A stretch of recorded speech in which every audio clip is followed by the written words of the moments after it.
Konbanwa, salut tout le monde! Ce soir au programme, on va donc terminer notre conte sur Kintaro. Donc Kintaro, c'est un conte traditionnel japonais. On a déjà fait les parties 1 et 2. Là, aujourd'hui, donc on va faire la troisième et dernière partie de l'histoire. Je vais résumer rapidement l'histoire si jamais vous n'avez pas suivi le début. Vous pourrez aller revoir aussi les parties 1 et 2 en replay si vous les avez manquées. Donc, Kintaro, c'est un conte très connu des Japonais. Moi, je me base sur cette version-là, qui est un livre pour enfants, ce qui explique qu'on n'a pas beaucoup de kanji et on a des espaces entre les mots aussi, ce qui n'est pas habituel en japonais. Normalement, on n'en a pas. Là, comme c'est pour les enfants japonais de base, on en a. Et donc le but, c'est vraiment que, quel que soit votre niveau en japonais, vous puissiez tirer du positif de cette lecture. Donc si vous êtes encore grand débutant, vous allez vous concentrer sur la lecture en kana pour que ça devienne un peu plus fluide, que vous butiez moins sur les kanas. Si vous êtes déjà plus avancé, eh bien le but, ça va être de retenir du nouveau vocabulaire, de mettre en pratique la grammaire et de développer votre compréhension écrite. Vous pouvez également vous amuser à lire à voix haute avec moi les textes, comme ça vous vous entraînez aussi un petit peu à l'oral. Et surtout, si vous avez la moindre question, vous n'hésitez pas à me le demander. Moi, j'essaie d'expliquer tout ce que je peux, mais il se peut que j'oublie un mot ou une phrase. C'est déjà arrivé. Il y a déjà des élèves qui m'ont dit « mais je crois que tu as oublié une phrase la dernière fois ». Donc effectivement, bravo à ceux qui l'ont vu. Et voilà. Donc je vais faire de mon maximum pour que cette lecture vous soit le plus profitable possible. Et surtout, n'hésitez pas à retourner voir plusieurs fois le replay si vous avez besoin. Voilà, merci beaucoup Cristal pour l'abonnement. Merci beaucoup, ça fait 6 mois déjà, je crois. Donc, arigatou gozaimasu. Merci beaucoup pour le soutien. Super, alors on va se lancer dans le résumé de l'histoire. Donc je vais passer vers vous. Hop. Alors, voilà. Donc, Kintaro. Ah, merci beaucoup Aurélie pour le 25e mois d'abonnement. Arigatou gozaimasu. Donc, Kintaro, c'est un petit garçon qui a la capacité d'être physiquement très fort. Il est aussi très gentil et en fait, il vit dans la forêt dans la montagne, avec sa maman, qui est une humaine, et les animaux, donc avec qui il est ami. Son père était un samouraï qui est mort au combat et sa mère rêve que Kintaro devienne aussi fort et prestigieux que lui. Donc ses hobbies dans la vie, c'est de faire du sumo avec ses copains les animaux. Là, il avait mis un peu KO le gros ours qui était pas très sympa et finalement, en fait, il est devenu ami avec lui et le fils de l'ours. Donc il est ami un peu avec tout le monde. Un jour, il a pêché comme ça un gros poisson qui s'était avéré être le dieu gardien de l'endroit. Et finalement, après quelques maltraitances, il est aussi devenu ami avec ce gros poisson. On avait vu qu'ils avaient récolté ensemble de la nourriture pour faire un gros banquet, un gros festin. Et on s'était quitté sur un cliffhanger, littéralement, puisque, en fait, Kintaro et ses amis sont partis en expédition, un peu comme ça, et ils sont arrivés au bord d'une espèce de falaise, un ravin, avec une rivière très agitée en dessous, et le pont était cassé. Donc ils voulaient traverser, et c'est ce qu'on voit en bas à droite. En fait, Kintaro a commencé à pousser le gros tronc d'arbre avec ses mains, dans le but, en fait, d'en créer un pont, de refaire un pont. On s'était quitté là-dessus, donc à partir de là, ça va être nouveau. On va voir ensemble, donc page après page, la suite et fin de l'histoire. Voilà, il est gentil, donc c'est vrai que Kintaro, on nous a dit dans l'histoire qu'il était gentil, mais il a la fâcheuse tendance de réduire les animaux en esclavage. On appelle ça amitié, mais après chacun met sa limite où il veut. Salut Laurent Houtan. C'est un remake musclé de Noé, c'est à peu près ça en fait, exactement. Voilà, donc ce que je vous propose, c'est que vous preniez de quoi noter, comme ça, si jamais il y a des mots qui vous intéressent, vous pouvez les noter. Et prenez aussi de quoi boire parce que on va pas mal faire fonctionner notre cerveau. Donc ça consomme de l'eau. Voilà. Alors, si je me trompe pas, on s'était donc arrêté là. Alors oui, j'ai été obligée de mettre des petits cœurs hein, sur ses fesses parce que bah il a les petites fesses à l'air. Donc c'est pour ça qu'il y a des cœurs. Autant en rigoler. Alors, voilà la nouvelle page. Oh, bon, je pense que je vais rester là. Hein. Je suis pas trop mal. Je ne vous cache pas le texte. Tout est bon. On va pouvoir donc lire ensemble la suite. Alors, ça va être l'heure de réviser vos katakana puisque j'en aperçois quelques-uns. Allons-y. Essayez de lire avec moi cette première phrase. Yagate ki wa meki meki to oto o tatete taore dashi tsuzuun doshin. Plutôt, c'est dur à dire. Doshin. Parce que là, on a un petit tsu et là, on a un allongement. Donc ça, vous en doutez, hein, ce sont juste des bruits. Hein, c'est des onomatopées de bruit. Donc on va voir ce que ça représente. Alors Yagate. Yagate, lui, on le croit très souvent. Je crois qu'on l'avait vu il y a quelques pages. Est-ce que vous en rappelez de ce petit mot? Qu'est-ce qu'il veut dire? Yagate.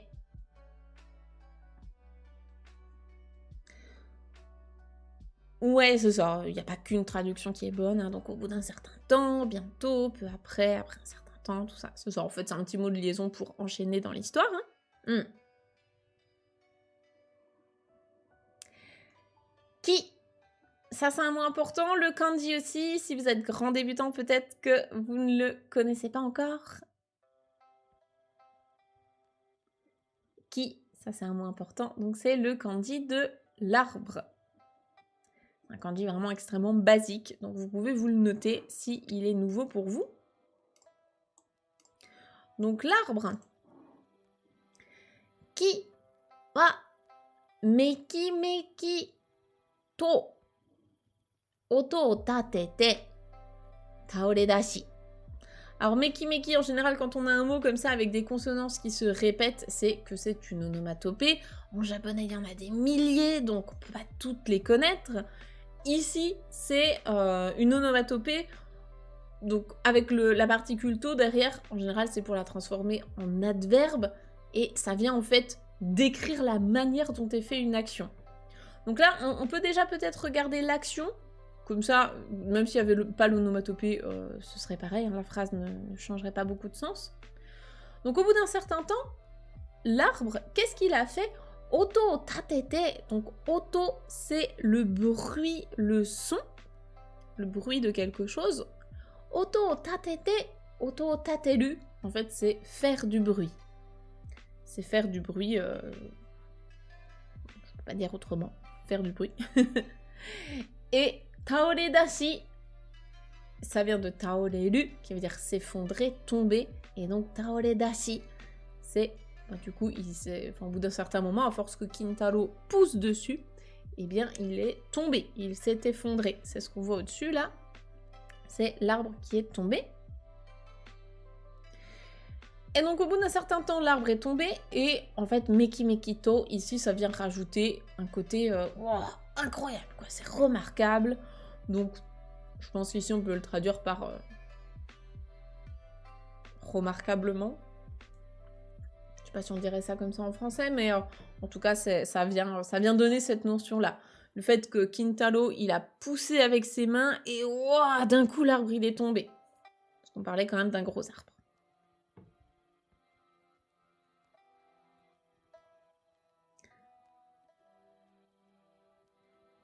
Je vois... Ah, il y avait une question.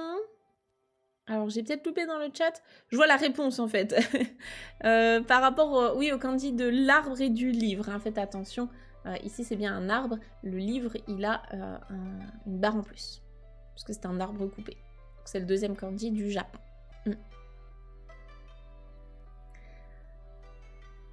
Voilà, donc au bout d'un certain temps, bon, l'arbre est tombé. Et ensuite, ça, en fait, c'est le bruit de l'arbre qui tombe. Donc ici, le zun, je pense que c'est le bruit de... Oh, il est en train de tomber. Et le dosin, c'est probablement le bruit quand il s'est écrasé au sol. On peut en faire un pont. Ensuite, on nous dit ici, Tanigawa ni rippana na hashi ga kakarimashita.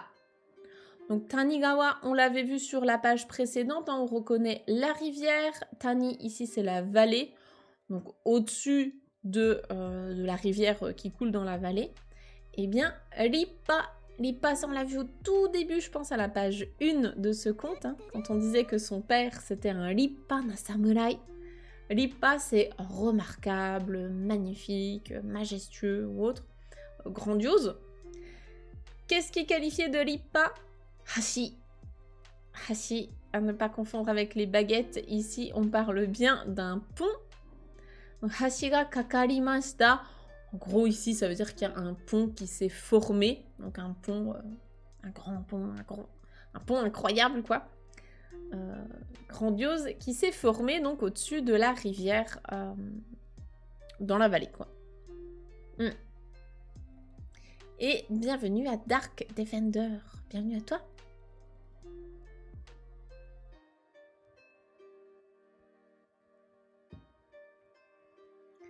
Gwendoline des. Je viens de commencer la formation Objectif Japon il y a quelques semaines. Ah bah bienvenue à toi, c'est cool. Merci de passer nous voir dans l'atelier, c'est chouette. Puis du coup, bah, tu vas pouvoir mettre en pratique tes kanas. Parfait. Parfait, parfait. Donc ici, hashi ga kakaru, peut-être pour les élèves les plus avancés, ça peut être intéressant comme expression si ça vous intéresse. Ça veut dire en fait, c'est un pont en gros qui fait la passerelle entre deux choses, qui enjambe la rivière, qui traverse la rivière. Voilà, pourquoi pas. Pour les grands débutants, il vaut mieux s'intéresser plutôt uniquement au mot pont. Le mot pont, c'est important. Ensuite, ce qu'on nous dit, c'est Doubutsu tachi wa te o tataite yorokobimashita. Alors ça, ce verbe-là, on le voit très très souvent dans les contes. Hein, yorokobimashita. Donc je vous laisse peut-être essayer de retrouver ce que c'est. Oui, alors oui, c'est ça, c'est le verbe kakaru. Kakaru qui a énormément d'usages différents. Salut Nakama. Coucou.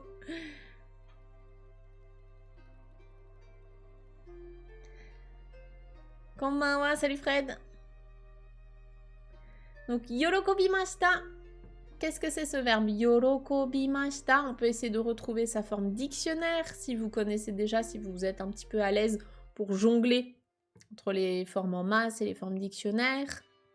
Ouais, c'est être heureux dans le sens se réjouir. Yorokobimasu, c'est se réjouir, et donc sa forme dictionnaire, c'est yorokobu. Yorokobu, yorokobimasu. Ici, il est au passé, donc ils se sont réjouis. Qui est-ce qui s'est réjoui? Le thème de la phrase, c'est Doubutsu tachi. Doubutsu, ce sont les animaux. Tachi, c'est la marque du pluriel. On l'a déjà vu précédemment. Donc, les animaux au pluriel. Te. Te, c'est la main. Donc, ça, c'est un mot hyper important. Te o tataite. Qu'est-ce que ça veut dire? Est-ce que quelqu'un reconnaît ce verbe? Si vous pouvez me trouver la forme dictionnaire, c'est encore mieux. Comme ça, on révise tout. Tataku, ça veut dire frapper, c'est ça. Comme par exemple frapper, jouer du tambour ou jouer de la batterie. Hein. Frapper quelque chose, frapper à la porte ou quoi. Hein. Et donc à votre avis, Teo Tataku, frapper des mains, c'est voilà, c'est frapper dans leurs mains. C'est applaudir. Enfin, frapper dans leurs mains quoi. Donc, te o tataite yorokobimashita. Donc, en gros, les animaux, ils se sont réjouis en frappant dans leurs mains, ou bien ils ont frappé dans leurs mains et ils se sont réjouis. En gros, ils étaient contents. Ils étaient contents, puisque maintenant, ils avaient un pont pour traverser. Tokoro ga, その橋を渡っているとき、タヌキが足を滑らせてしまったのです。Non, Tanuki-san. Qu'est-ce qui s'est passé? Bon, l'image vous donne un gros indice, hein, mais qu'est-ce qui s'est passé? Qu'est-ce qu'on nous a raconté ici? Tokoroga. Tokoroga, ça c'est un petit mot de liaison qui peut être intéressant quand on a un récit comme ça. Tokoroga, est-ce que vous le connaissez, ce petit mot? Tokoroga.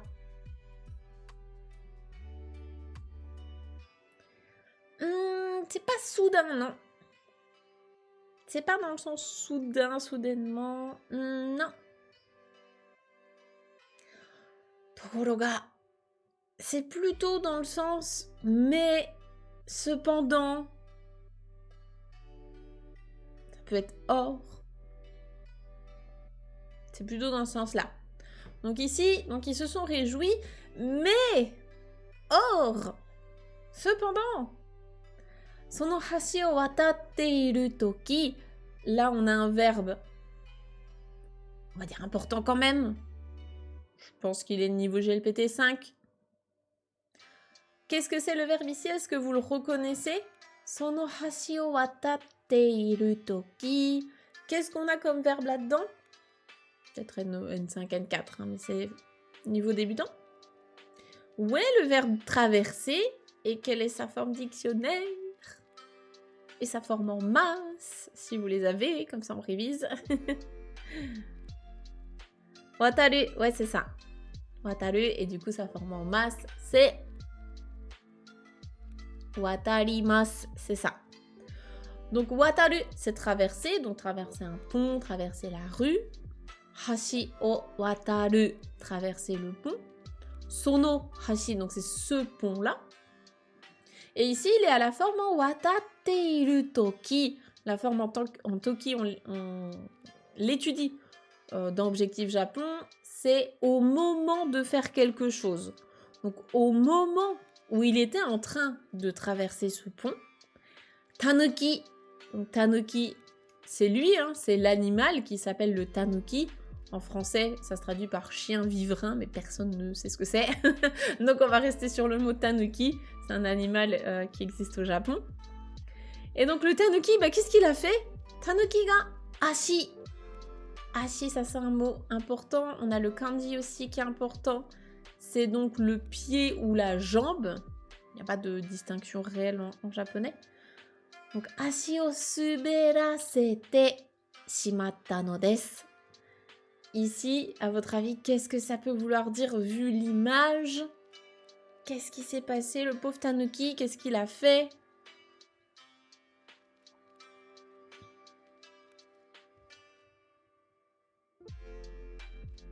Il a glissé. Ses pieds ont glissé. C'est ça. Exactement. Donc, on a un verbe, le verbe glisser, dans le sens, par exemple, glisser sur de la glace, sur du verglas, c'est suberu. Ici, c'est presque plus une expression, hein, ashi o suberasete, c'est laisser glisser ses pieds. Je crois qu'en français, on a une expression qui est le pied lui a manqué, quelque chose comme ça. En gros, c'est ça, c'est-à-dire que, hop, il a dérapé. Et du coup, son pied ou sa jambe est parti en mode Ouah! Et donc là, il a basculé et effectivement, il est tombé. Et donc la forme ici, hein, c'est la forme en teshimatta qu'on voit beaucoup. C'est pour exprimer ici le regret. Ah zut, il est tombé. Et la forme en odes, donc elle est combinée à la forme en odes. C'est juste en fait pour expliquer quelque chose, insister un petit peu plus sur l'explication. Il a été poussé par Kintaro. Non. On n'est pas dans l'autre conte, là, le conte sur les squelettes dansants. Si vous ne l'avez pas vu, il est en replay sur YouTube. Vous pouvez aller voir. C'est vrai que la situation est un peu similaire, mais c'est pas la même. Non. Kintaro, il est sympa. Enfin, en tout cas, il est gentil avec ses amis. Donc là, son pied a glissé, quoi. Le pied lui a manqué. Et donc, le tanuki est tombé. Là, les paroles qu'on a ici, ben, c'est notre ami le tanuki. Alors, qu'est-ce qui se passe? Qu'est-ce qu'il nous dit? Il nous dit... Waouh! Tasukete! Donc là, c'est tout simplement waouh! Pas de traduction, hein. Et tasukete! Avec un allongement comme ça. Donc ça, on peut se permettre d'allonger les hiragana avec un trait comme ça, uniquement quand on retranscrit des paroles, quand on est vraiment comme ça en train de retranscrire ce qui se dit à l'oral. Normalement, hein, les hiragana, vous ne pouvez pas les allonger avec un trait. Ça se fait pas dans un japonais classique, on va dire. Donc ici, qu'est-ce qu'il dit? Tasukete! Tasukete, je pense que vous connaissez cette expression, vous l'avez peut-être déjà entendue dans un animé ou autre. Est-ce que vous la retrouvez? Est-ce que vous savez ce que c'est? Au secours! Help! Oui, c'est ça! Est-ce que vous savez de quel verbe ça vient? Est-ce que vous reconnaissez un verbe là-dedans? Parce que ça, c'est important aussi de ne pas confondre ce verbe-là avec le verbe tetsudau, tetsudaimasu. Donc là, c'est taskeru, taskeru, taskete, tasukemasu, qui veut dire, voilà, secourir. C'est vraiment la différence entre secourir et aider. Taskeru, c'est secourir, donc venir au secours d'une vie, alors que tetsudau, tetsudaimasu, c'est aider quelqu'un dans le sens donner un coup de main. Ne confondez pas les deux. Si vous avez besoin d'aide pour porter votre valise, c'est pas tasukete, hein, là votre vie n'est pas en danger. Donc faites attention à ne pas le confondre. Donc là par contre sa vie est en danger, donc il dit tasukete, aidez-moi, au secours, secourez-moi. Et bien sûr, on le voit plonger ici, hein, Kintaro wa tanuki o otte kawa ni tobikomimashita. Donc encore une fois, on va essayer de retrouver c'est quoi le verbe de base qu'on a ici. Donc Kintaro wa, là c'est le thème de la phrase, tanuki o otte, est-ce que vous pouvez deviner c'était quoi le verbe de base, même si vous ne le connaissez pas? C'est un super entraînement ça, hein. Quand vous voyez un verbe à la forme en T, vous essayez de deviner c'est quoi sa forme dictionnaire ou sa forme en masse. Voilà, essayez de jongler un petit peu avec les formes de verbes. Ça, c'est bien sûr valable si vous avez déjà étudié les formes de verbes. Hein. Si vous êtes en train d'apprendre les kanas, ça n'a aucun sens ce que je vous dis. Hein. C'est normal, ça va venir avec le temps. C'est normal. Alors ensuite, on aura bien effectivement le verbe tobikomu. Donc ici, ce sera plonger. Et le premier verbe, qu'est-ce que ça peut être? On a otte, donc avec un petit dessus. Si on a un petit dessus, c'est qu'il y a 3 possibilités pour sa forme dictionnaire ou forme en masse. C'est ceux que j'appelle les lichi. Li-i-chi. Donc ça peut être soit donc le li o ri mas, ça peut être soit le i o i mas, ou ça peut être le ti o ti mas. Ici, ah alors ça peut pas être o ku parce que le ki se transforme en i. Donc ce serait oite si c'était okimas. C'est les lichi. Les lichi. Eh ben personne ne m'a donné la bonne réponse pour le moment. C'est probablement un verbe que vous ne connaissez pas. Donc là, je vous rappelle, le thème de la phrase, c'est Kintaro, et le COD, donc l'objet sur lequel on fait l'action, c'est le tanuki. Donc Kintaro, il a le tanuki. Qu'est-ce qu'il a fait? C'est le verbe o. Vous avez fait les deux autres, donc il en reste qu'un. Le verbe o. J'attends que quelqu'un l'ait. Vous allez la voir. Oui, oh, bien vu. C'est ça. C'est le verbe oimas, qui veut dire donc. Est-ce que quelqu'un le connaît? Ou est-ce que quelqu'un a un dictionnaire? C'est bien aussi d'apprendre à chercher un petit peu dans les dicos. Je sais pas ce que vous avez comme. Il l'a poussé, mais non, il l'a pas poussé. Il l'a pas poussé. Non, non, qu'est-ce qu'il a fait? Il l'a... Oimas, qu'est-ce que ça veut dire? C'est poursuivre quelqu'un, suivre, voilà. Tasukete Disho, exactement. Disho-san. Tasukete. C'est le verbe ou qui veut dire poursuivre, partir à la poursuite de quelqu'un. Il a sauté dessus pour l'achever. Il lui a fait un German suplex, là. Non. Non, il l'a poursuivi. Donc, il est... Enfin, en fait, il s'est jeté à sa rescousse, quoi. Donc, il a poursuivi, s'est jeté à sa poursuite, poursuivi le tanuki, et donc, il a plongé dans la rivière. C'est ça qu'il a fait. Il va le tuer dans l'eau. Je crois que vous êtes partis sur une histoire parallèle, là. C'est pas la même fin que la mienne. Salut Pacino, bienvenue à toi, merci pour le follow. On a le kanji to kana comme Diko. Je pense qu'il n'y a pas mieux. Le kanji to kana, ben c'est bien pour les kanji en fait, mais c'est pas vraiment un dictionnaire de japonais. Moi en dictionnaire de japonais, ben, enfin les deux avec lesquels je tourne le plus, hein, c'est bien sûr d'un côté j'ai mon Denshi Jisho, donc que ça, je l'ai acheté au Japon, il y en a sur internet, mais c'est sûr que c'est un petit investissement. Sinon, tout simplement en application gratuite, vous avez l'application Jisho, que moi j'aime beaucoup. C'est en anglais, japonais, mais si ça vous pose pas de souci d'avoir les infos en anglais, c'est très, très pratique. Jisho, voilà, donc J-S-H-O, qui est gratuite et qui est super pratique. Oh, merci Haoji, merci beaucoup pour l'abonnement, arigatou gozaimasu. Merci, c'est très gentil de soutenir la chaîne. Et puis, installe-toi, Pacino. Installe-toi tranquillement. Viens réviser ton japonais avec nous. Voilà pour cette première page. Est-ce qu'il y a des questions là-dessus? Est-ce qu'il y a des choses qui sont pas claires ou est-ce que ça va? Avec Jisho, on a le tracé des kanji. Oui, tout à fait. Ou Yomi-chan, oui, après il y en a beaucoup. Hein. Je sais que j'ai une élève qui aime bien utiliser Takeboto, c'est ça? Ou Tako, ça avec un petit poulpe, ça doit être Takoboto. Enfin, il y en a plein après, vous choisissez ce qui vous convient le mieux, hein, bien sûr.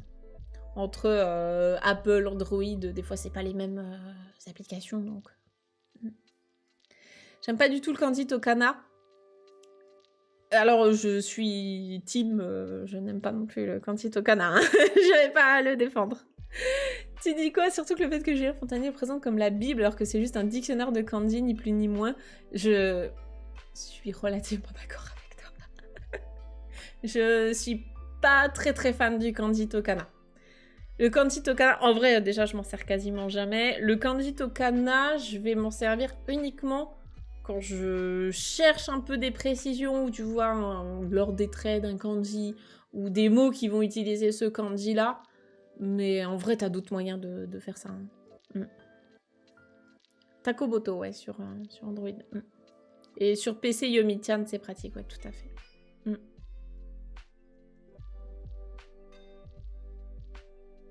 Une question, est-ce que l'auteur serait ouvert à un léger changement de scénario pour rendre l'aventure plus palpitante?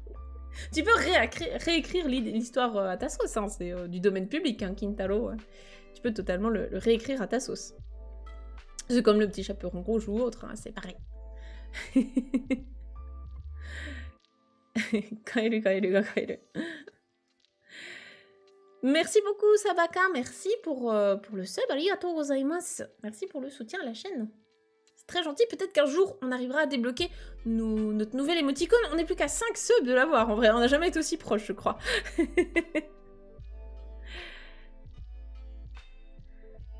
Otsu oimasu. Le verbe o-u, celui dont on vient de parler là, le verbe o-u c'est oimasu. Parce que du coup, le petit tsu ici, tu imagines qu'il y avait un i de base et du coup le mas derrière. Voilà. Ok, bah écoutez, s'il n'y a pas d'autres questions sur cette page, on passe à la suite. Je bois un petit coup et puis on y va.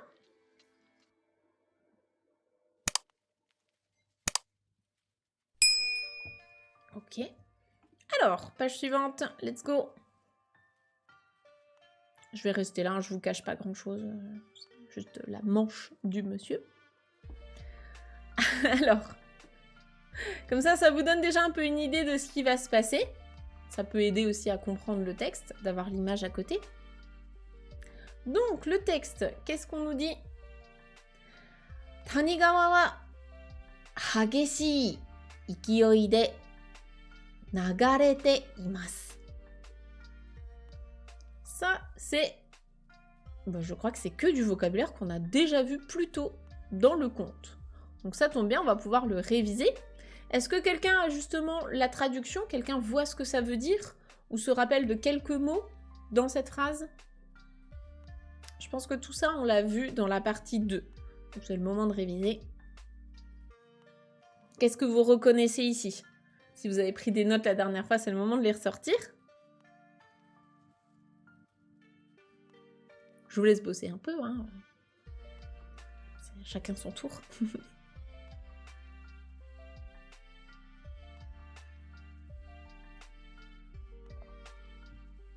Ceux qui sont au fond de la classe, ils sont en train de se terrer comme ça. Ne m'interrogez pas, sensei. Et ceux qui ont pris des notes la dernière fois, ils sont en mode « Où est-ce que j'ai rangé ça ?» Alors, par exemple, nagare, ok? Qu'est-ce que tu reconnais ici? Donc là, ici, c'est le verbe. Nagarete imasu. Nagarete imasu. Qu'est-ce que ça veut dire?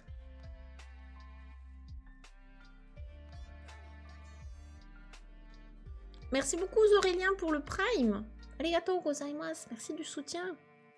Plus que 4 subs et on aura notre nouvelle émoticône. Trop bien. C'est cool.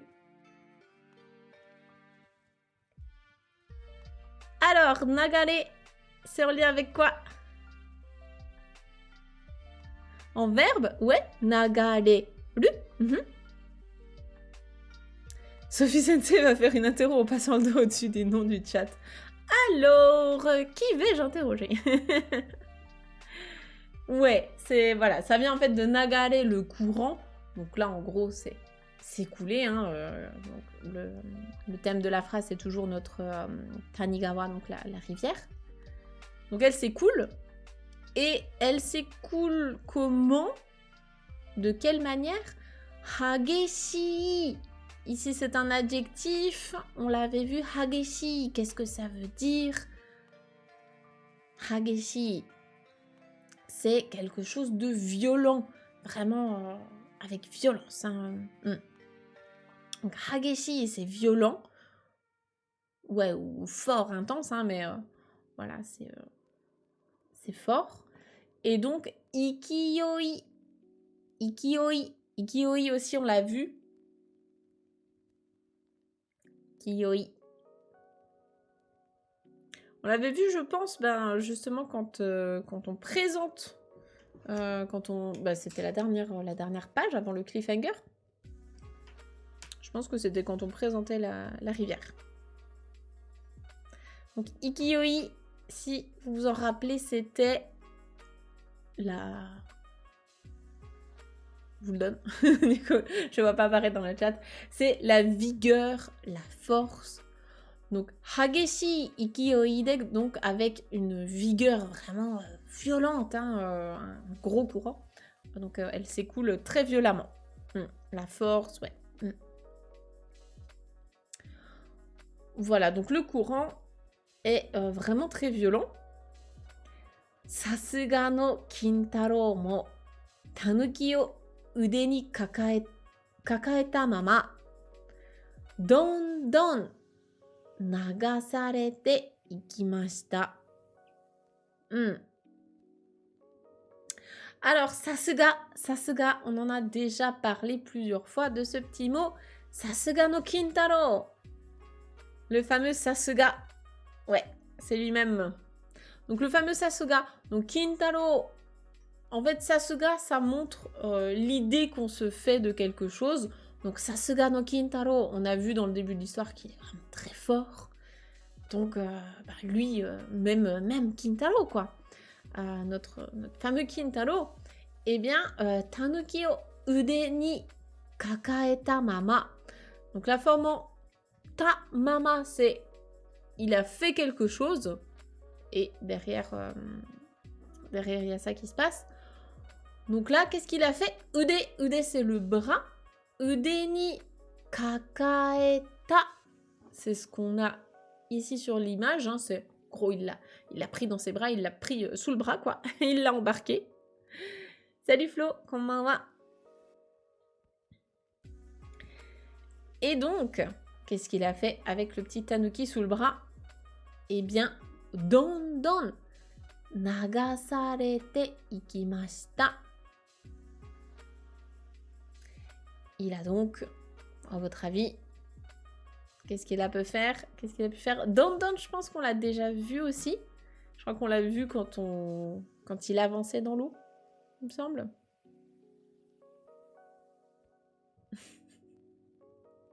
Il y a des références pas très récentes hein, dans le chat, mais je l'ai aussi. Comme quoi.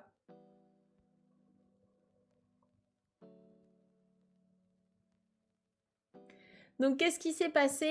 Eh bien, nagasareru. Alors ici, en fait, c'est le même... c'est un petit peu la même racine. Tout à l'heure, on avait nagareru, donc c'est s'écouler. Et là, nagasareru. Nagasarete ikimashita. Nagasareru, ça veut dire en fait se faire emporter par le courant. Et donc, dondon, en fait, c'est rapidement, très rapidement, à vue d'œil. Pourquoi ici on avait le mot? Je vois qu'il y a la question du coup dans le chat. Maintenant qu'on a la fin de la phrase, on va pouvoir comprendre. En fait, c'est même Kintaro, donc Sasuga no Kintaro, donc même lui, même avec toute l'image qu'on a de lui, la force qu'il a, etc. Et bien même Kintaro, eh bien, en ayant comme ça mis le tanuki dans ses bras, eh bien, dondon nagasarete ikimashita, eh bien, même lui, il s'est fait emporter par le courant.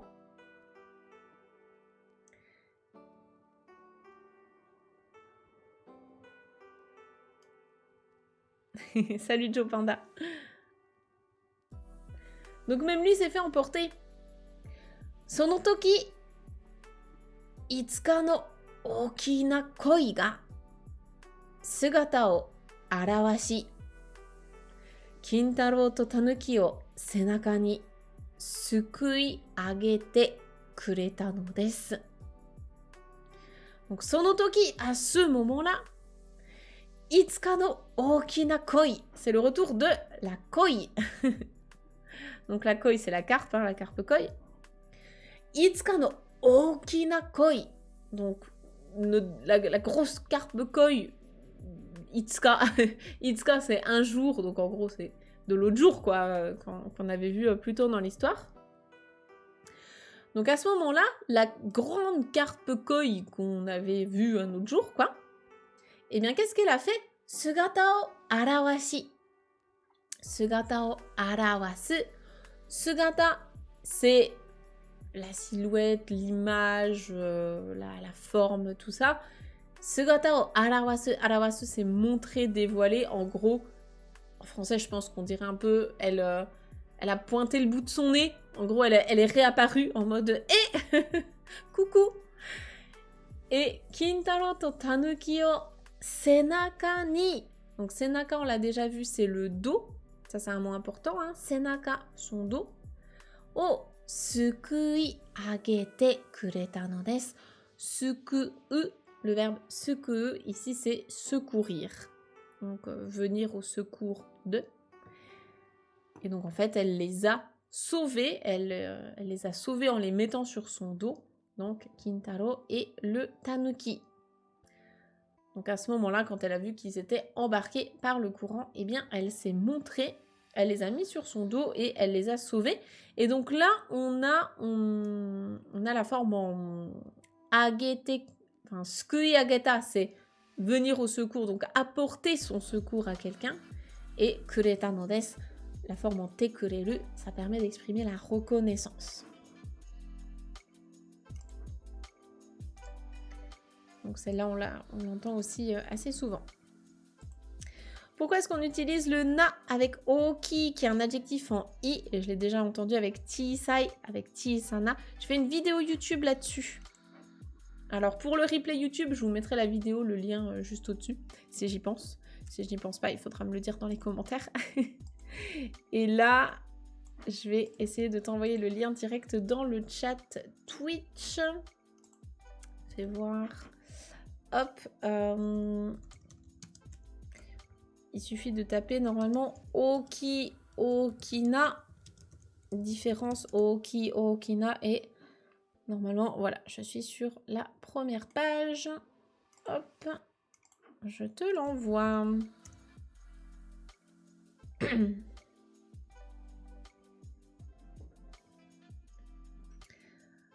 Voilà, normalement, tu as le lien dans le chat Twitch. Comme ça, tu pourras aller voir. Yes. Ok. Voilà, donc on en est là. Eh bien, il nous reste la dernière page, la dernière phrase de cette page, pardon. Sate, koremade no yousu o hitori no tabi no osamurai ga jitto mitsumete imashita. Sate.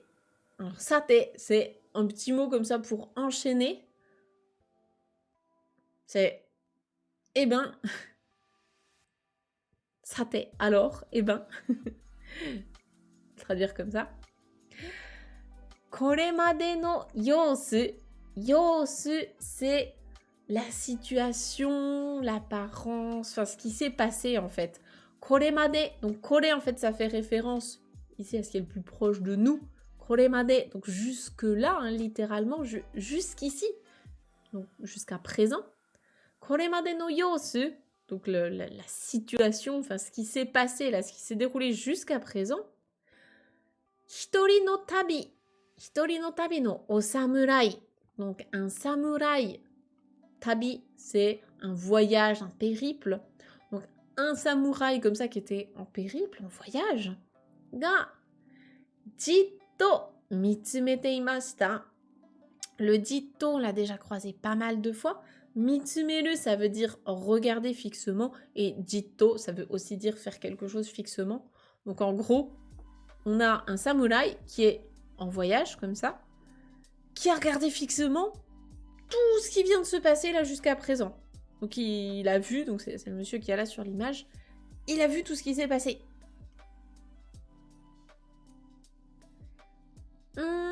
Yosu. Non, yosu, ça va être vraiment un nom pour dire l'état, une situation, quoi, l'état un peu des lieux. L'état des lieux. La situation. Je peux pas dire mieux. Yosu. Faut que tu le places vraiment dans des phrases exemples. Je vais regarder si je peux t'en trouver une intéressante là, fais voir. Yosu, qu'est-ce qu'on pourrait dire avec yosu? Yosu ga okashi. Donc son état est inquiétant, quoi. C'est pas normal. Ou bien... oui, kono yosu dewa, donc dans cet état, quoi. Dans l'état des choses.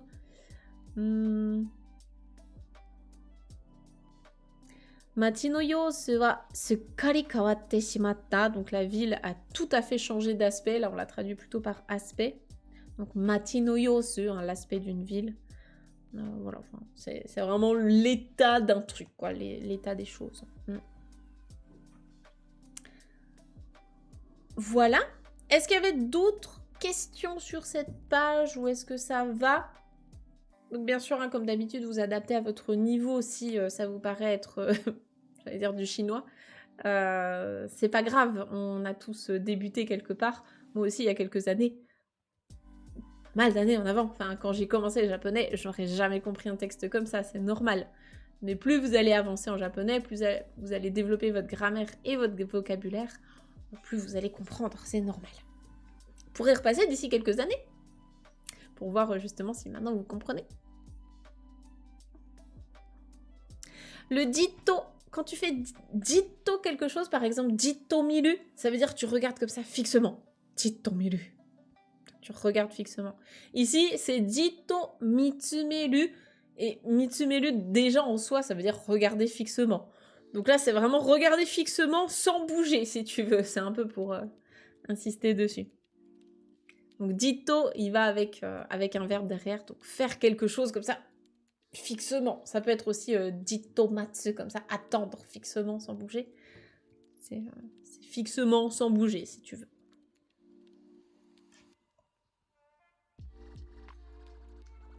Est-ce qu'il y a d'autres questions?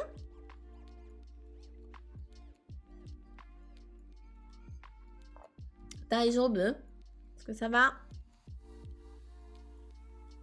Si tout va bien, on va continuer.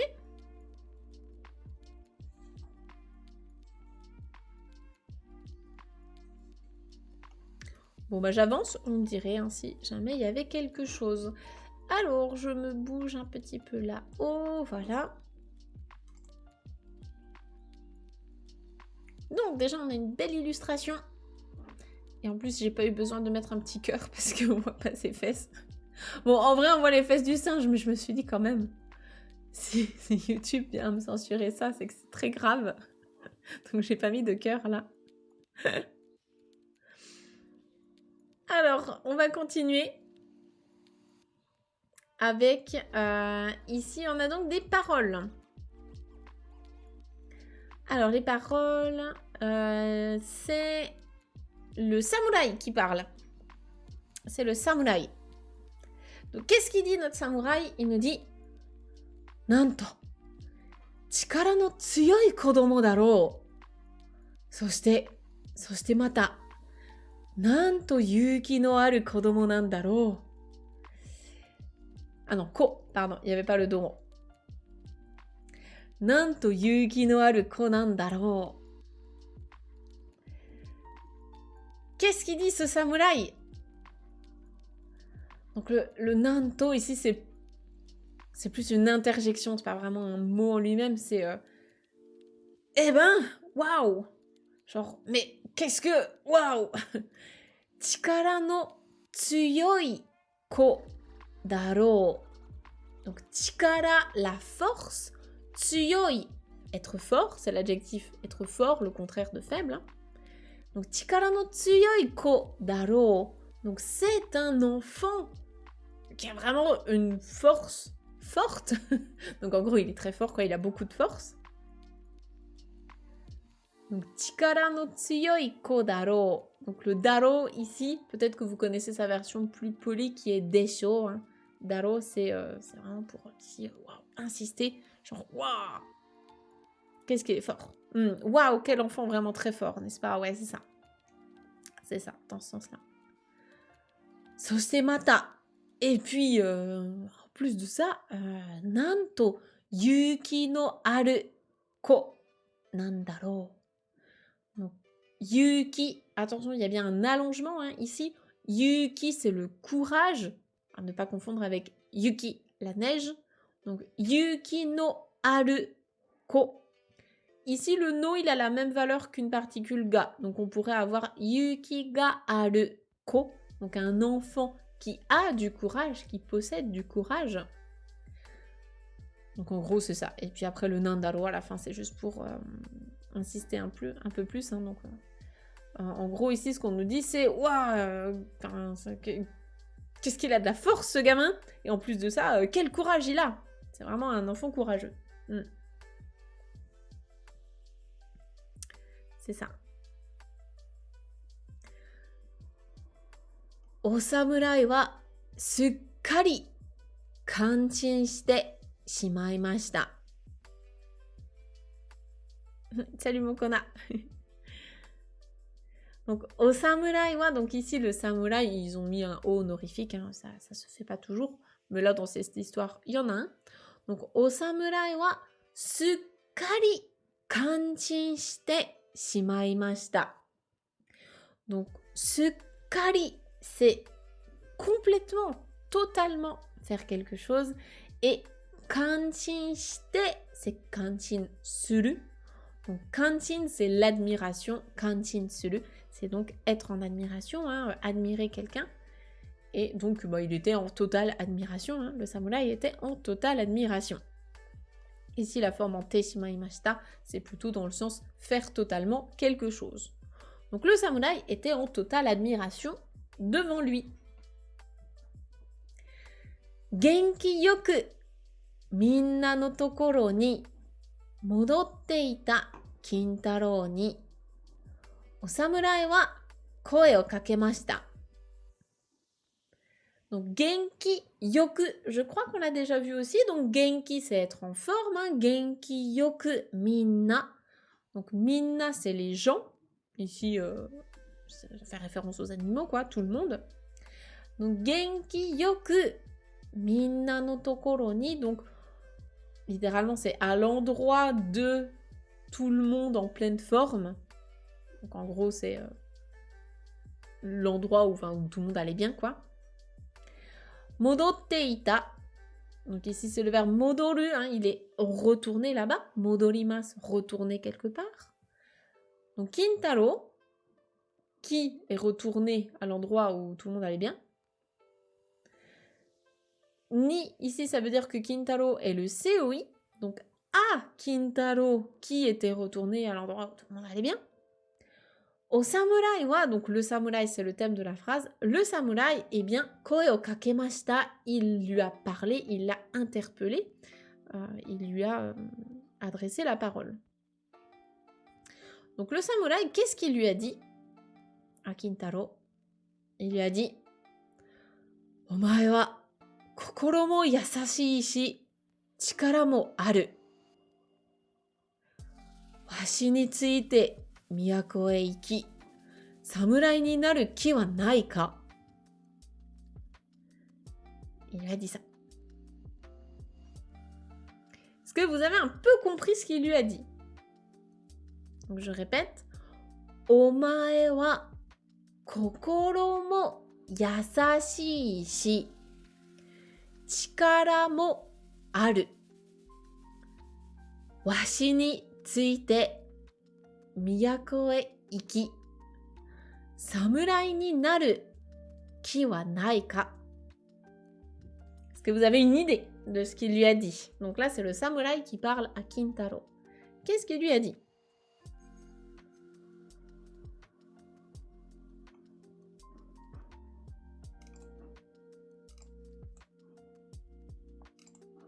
Je vous laisse un petit peu réfléchir, essayer de reconnaître des mots au moins.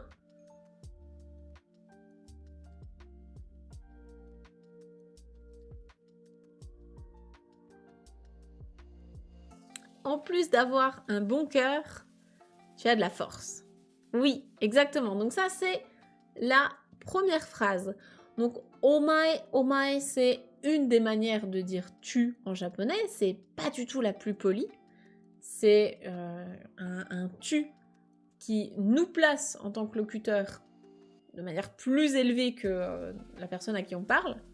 Donc, dans la vie de tous les jours, je vous déconseille fortement de l'utiliser. Mais là, dans une histoire, en plus, le samouraï, du coup, s'adresse à un enfant, donc c'est assez ok. Donc, omae, donc toi, tu. Omae wa kokoro mo yasashii. Donc, kokoro, c'est le cœur, dans le sens, le cœur spirituel, hein, l'âme.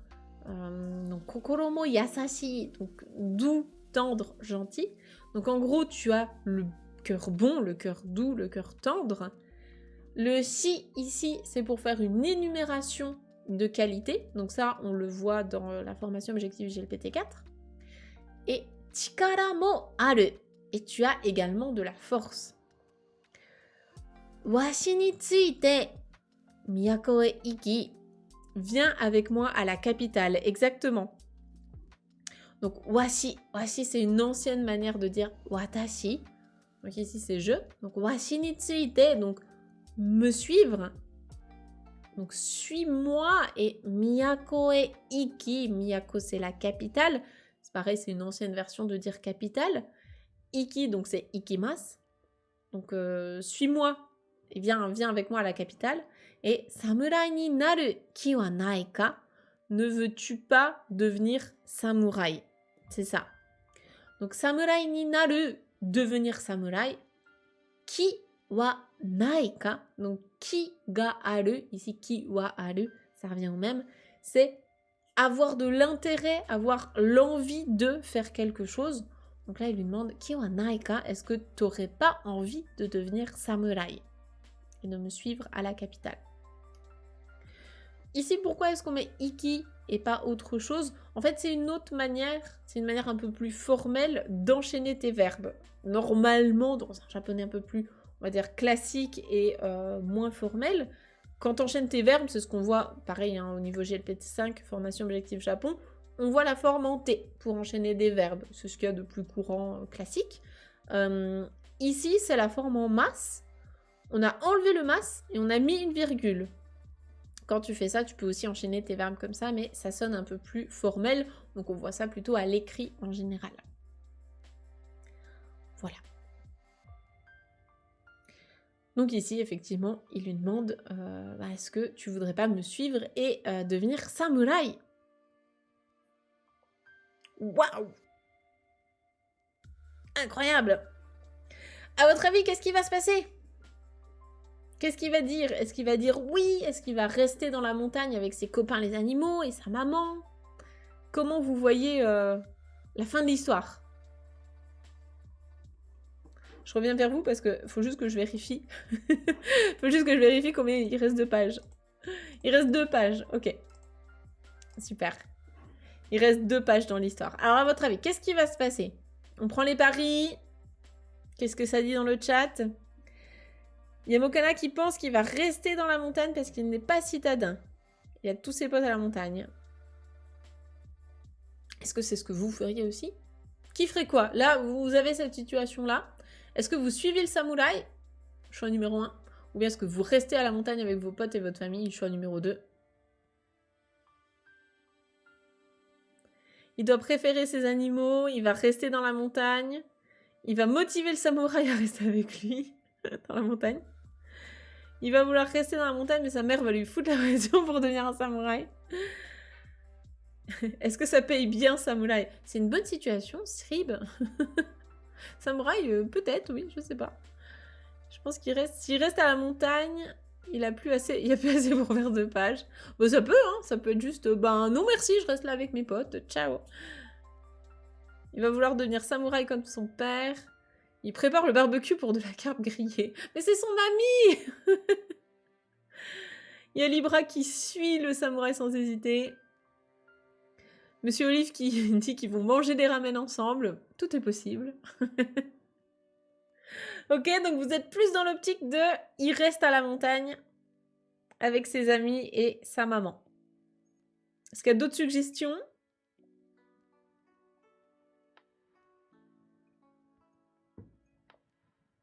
Avant que je passe à la suite. L'imagination du chat. Ah non, mais c'est ça qui est génial avec vous. Hein. C'est que vraiment, vous me réécrivez les contes. On peut sortir 15 versions différentes. Hein. On peut le faire. D'ailleurs, ce serait très marrant à faire, je suis en train de me dire. Faire un concours des élèves où je vous donne le début de l'histoire et vous inventez la suite, ce serait génial. Il va récupérer le samouraï et le faire bosser dans la forêt avec l'ours. Il lui fait une prise de sumo, il le retourne comme ça et il lui dit « Maintenant, tu bosses !» Ce serait énorme.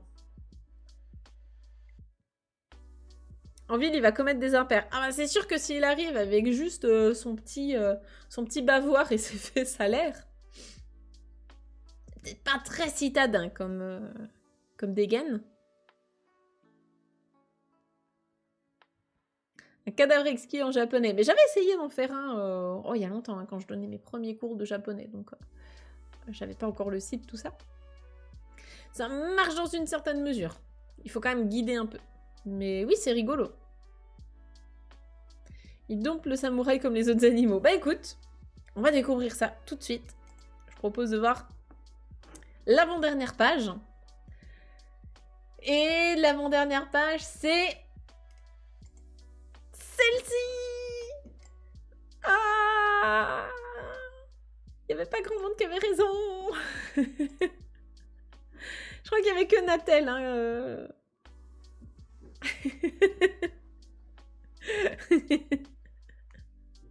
Ah là là là là! Il y a encore une page pour changer d'avis.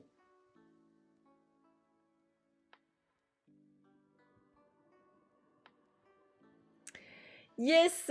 Alors, on va regarder, on va regarder tout ça. Donc ici, en bas à droite, c'est sa maman. Hein. Là aussi. Sa maman. Alors. Donc, qu'est-ce qu'on nous dit? On nous dit « O samurai wa Minamoto no Raiko to yu erai taishō no kerai deshita ». Si vous n'avez rien compris, c'est normal. Que des mots compliqués. Notamment parce qu'il y a des noms. Des noms de gens dedans. Kintaro, on dirait un daron alors qu'il a 7 ans. Je pense que c'est la coupe de cheveux. Probablement la coupe de cheveux. Alors, donc, au samouraï. Donc, le samouraï. Minamoto no Raiko toyu. Donc, quand il y a un toyu, ça veut dire c'est quelque chose ou quelqu'un qui s'appelle. Donc là, qui s'appelle donc Minamoto no Raiko. Et c'est qui Minamoto no Raiko? C'est Erai Taishō no Kerai deshita. Donc Erai Taishō. Erai, c'est quelqu'un vraiment qui est très important, hein, quelqu'un de respectable. Et Taishō, que je vous donne pas de mauvaises infos, c'est un général d'armée. Voilà. Donc Erai, c'est quelqu'un voilà, de remarquable, hein, de très respectable. Taishō, donc le général d'armée. Et en fait, eh bien, Minamoto no Raiko, c'est quelqu'un qui a réellement existé. Hein, c'est un personnage historique. Alors, j'ai ses dates. C'est donc Minamoto no Raiko. Voilà, c'est un membre du clan Minamoto qui est connu pour ses exploits militaires et donc qui a vécu de 944 à 1021.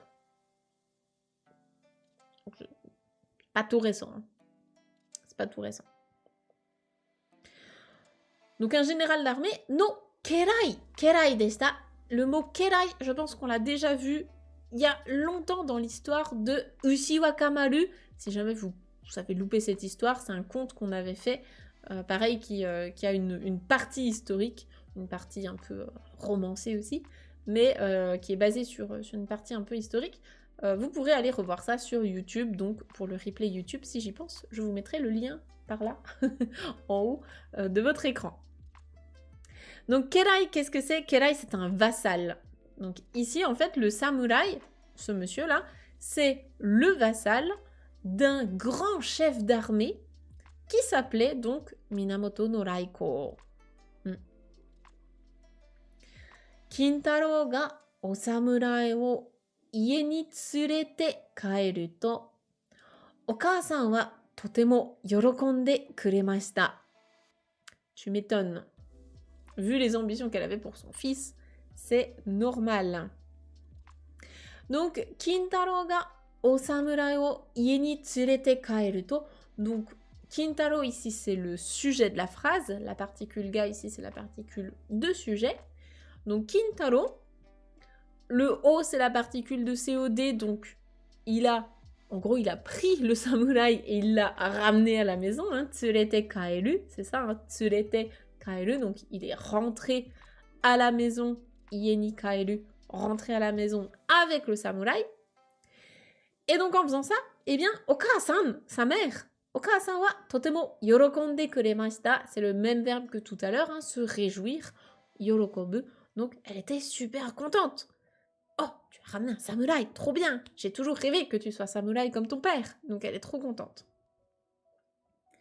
Et donc, okaa-san ya doubutsu tachi to wakaru. Oui, c'est tout, j'ai pas loupé d'infos. Hein. Oui, ça passe de ça à ça, ok. Okaa-san ya doubutsu tachi to wakareru no wa tsurai koto desu. Donc ici, le verbe c'est wakareru, se séparer d'eux. Hein. Et donc, le fait de se séparer de sa mère et des animaux, eh bien, tsurai koto desu, c'est quelque chose de tsurai, c'est vraiment difficile, douloureux. voilà, c'est difficile en fait hein, de se séparer de ses proches, tout simplement. Donc ici, la particule no, elle a la valeur en fait de nominaliser, de transformer un verbe en nom.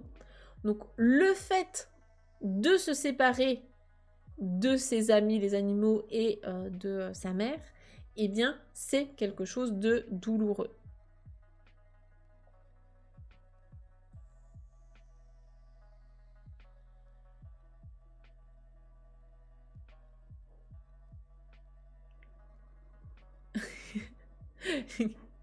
Oui, c'est vrai qu'il a le nez rouge, mais peut-être qu'il a pris un coup de soleil, je sais pas. Il n'est pas forcément bourré. Je pense pas.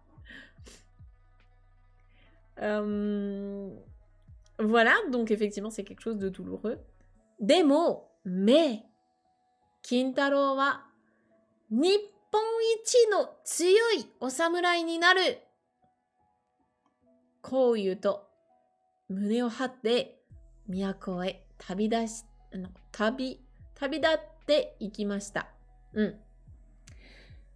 Donc, démo, mais cependant, hein, Kintaro wa, donc Kintaro, qu'est-ce qu'il a dit? Il a dit Nippon ichi no tsuyoi o samurai ni naru.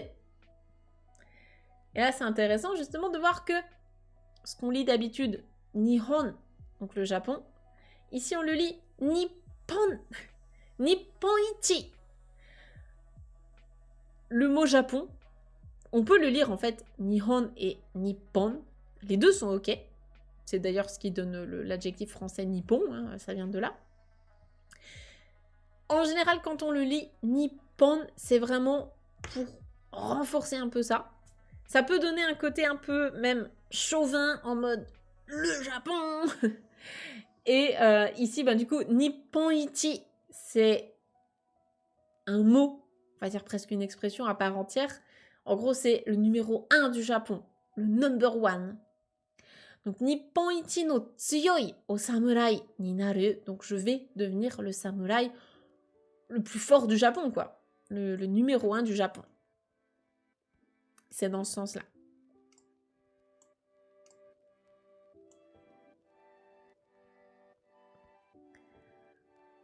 Kurokodai no Namida.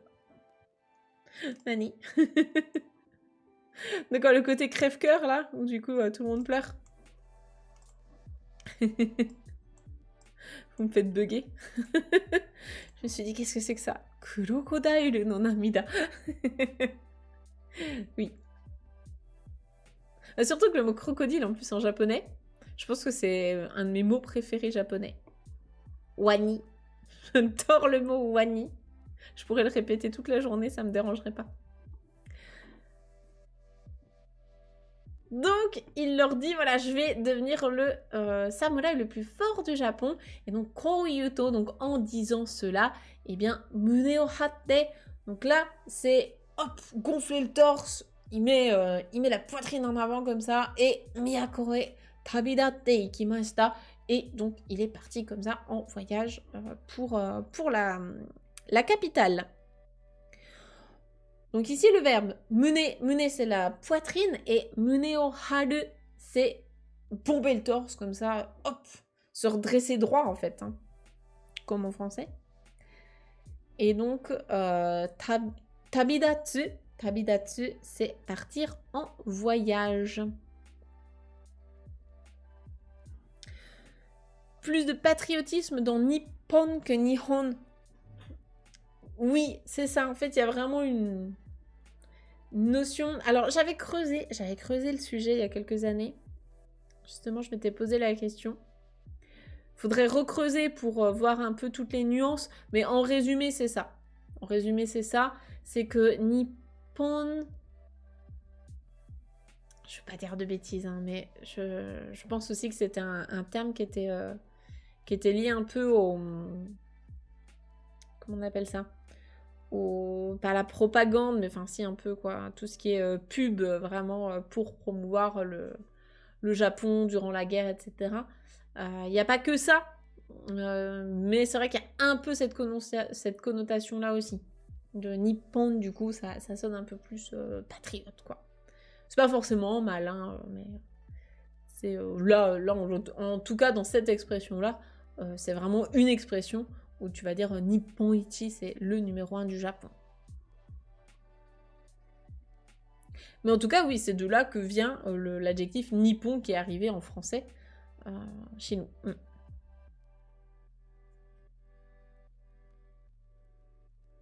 J'ai un petit livre avec une histoire sur un crocodile dans un jardin. Un policier qui est étonné de voir un crocodile dans un jardin. Niwani wani. Oui, j'adore. Niwani wani. Oui. Mais il faudrait creuser. Je veux vraiment pas vous dire de bêtises avec cette histoire de Nihon et Nippon, mais en tout cas, voilà, sachez que les deux existent. Et dans ce cadre-là, on va dire Nippon Ichi.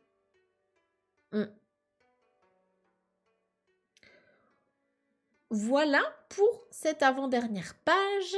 Est-ce que le reste est clair avant qu'on passe à la suite et fin, dernière page ?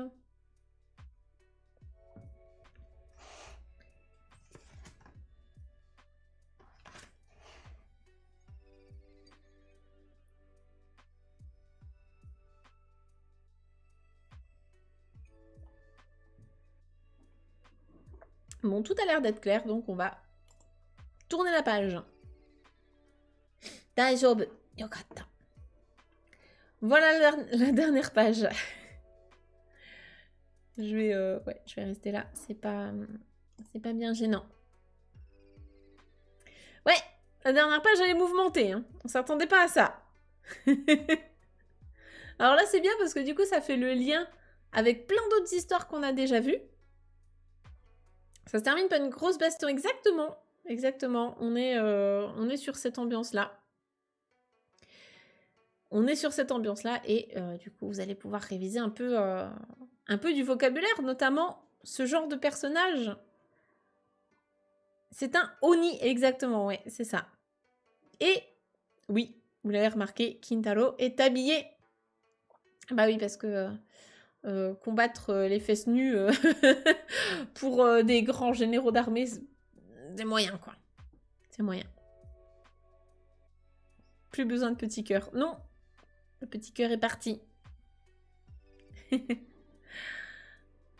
Alors, allons-y. Eh ben, Yagate, encore lui, toujours lui, à force, hein, ça va rentrer. Donc, Yagate, Kintaro wa miyako de mo yumei na o samurai ni nari, namae mo Sakata no Kintoki to aratamemashita. Donc, ouais, au bout d'un certain temps, hein, au bout d'un certain moment, eh bien, Kintaro, donc, Miyako demo yumei na o samurai ni nari. Donc là, c'est ce qu'on a vu tout à l'heure, hein, c'est le verbe narimas, naru. Donc, il est devenu un samouraï yumei, donc célèbre, hein, connu, dans la capitale. Et ailleurs, le petit mot ici, ça traduit dans la capitale et ailleurs aussi. En gros, c'est devenu un samouraï célèbre. Et donc, namae mo Sakata no Kintoki to aratamemashita. Donc là, c'est pareil, c'est très classique hein, chez les personnages historiques japonais. Alors là, Kintaro, c'est inventé, mais c'est pour ça que c'est j'allais dire un gros bordel, oui, c'est un peu galère d'étudier vraiment, de s'y connaître bien en histoire du Japon, parce que tous les personnages historiques importants, les samouraïs, etc., les empereurs et tout, ils changent de nom au cours de leur vie. Donc c'est le même personnage, mais il a plusieurs noms différents, donc c'est vraiment galère de s'y retrouver. Et donc là, c'est ce qui s'est passé.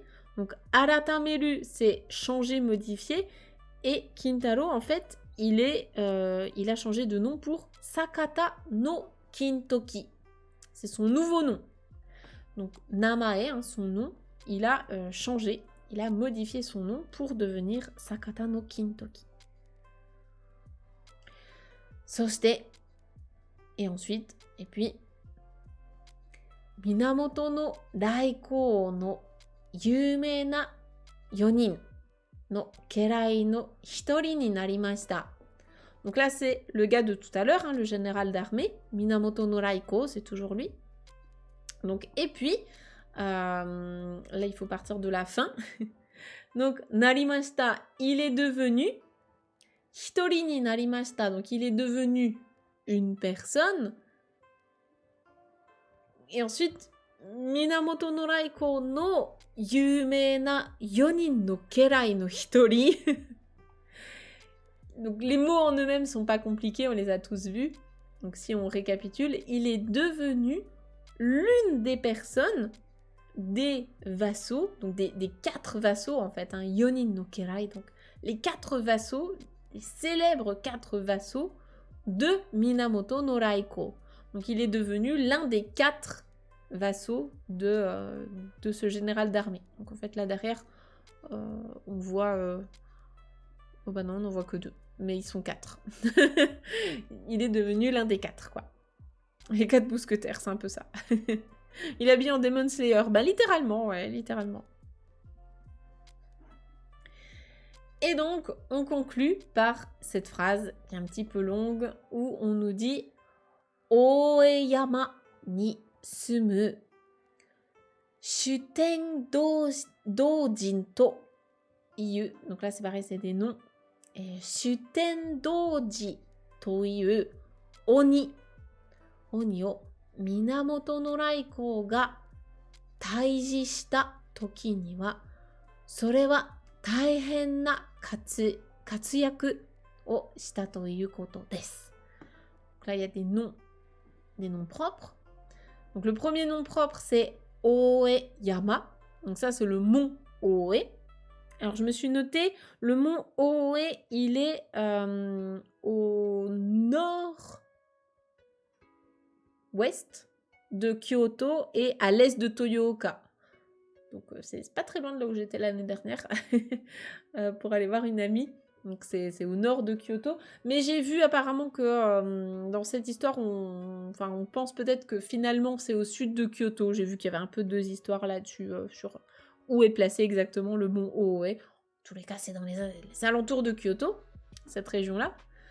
Donc sur le mont Oe, donc qui habite sur le mont Oe, donc Shutendoji Toyu Oni, donc un Oni qui s'appelle comme ça. Alors est-ce que je me suis noté quelque chose sur lui? Non, pas spécialement.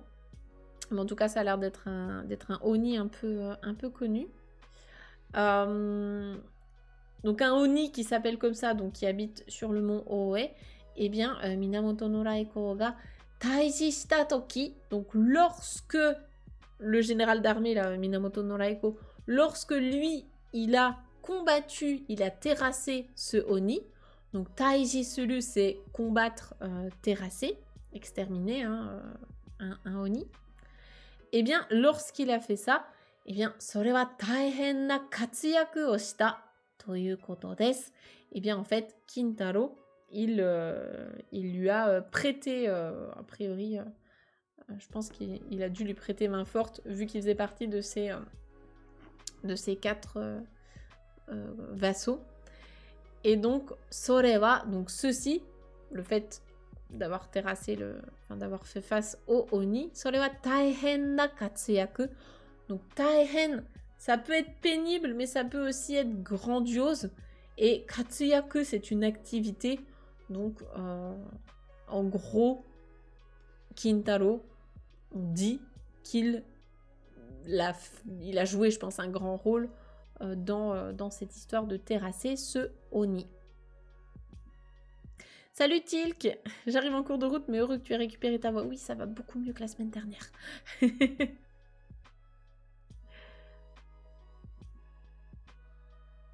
Après avoir martyrisé des lapins, un ours, une carpe, un tanuki, il a fini par jeter son dévolu sur des Oni.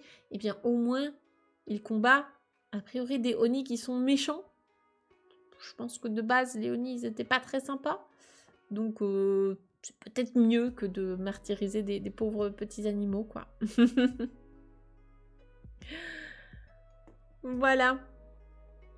Bah, écoutez, là-dessus, on a terminé notre histoire. Après, là, c'est une des variantes de Kintaro, hein, il y en a d'autres.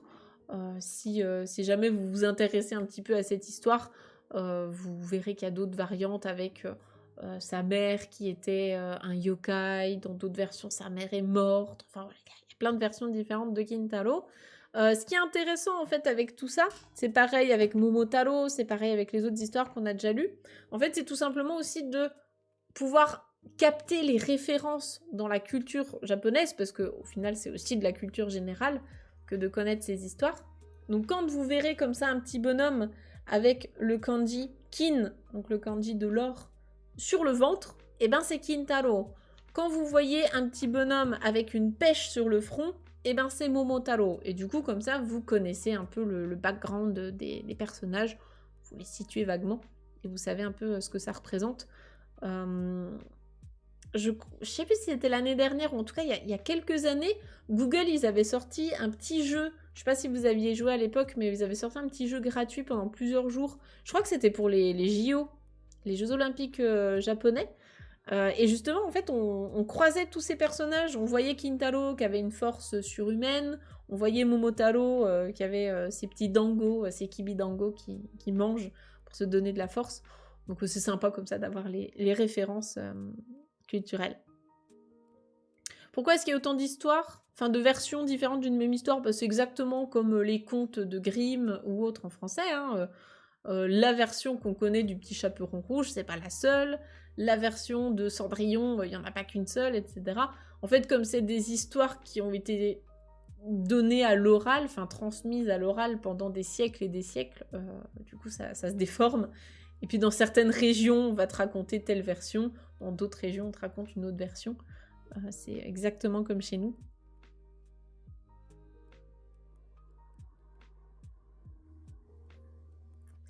Otsukaresama deshita. Hoi, otsukaresama desu. Bravo à vous, en tout cas, d'être arrivé jusqu'ici. N'hésitez pas à regarder à nouveau les replays, faites pause, prenez des notes, revenez plus tard, etc.